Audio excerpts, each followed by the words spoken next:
Dr. Tawakkul Kirman, this great woman who won the Nobel Peace Prize last year in 2011. And she was named, and she was known as the mother of the Yemeni revolution. She has a beautiful statement. Once she was in a press conference after she won the prize. One journalist, and she wears the hijab very beautifully. She observes the full hijab. Now, one of those reporters, journalists, who was at the conference, decided to put her on the spot, and he asked her a very difficult question.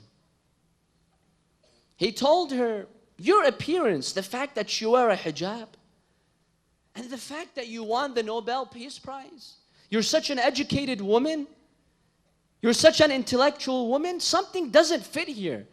Your outside appearance, your hijab, does not fit with your mental capacities, with your achievements.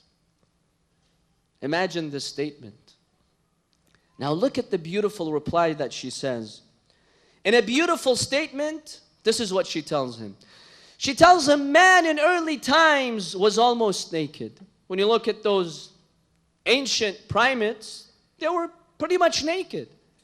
And as his intellect evolved, he started wearing clothes. Then she says, what I am today and what I am wearing represents the highest level of thought and civilization that humanity has achieved. And it's not regressive. It's not going back. Don't think this is backwards.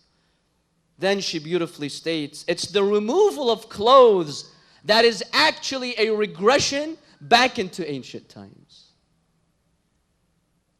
Powerful words, amazing words.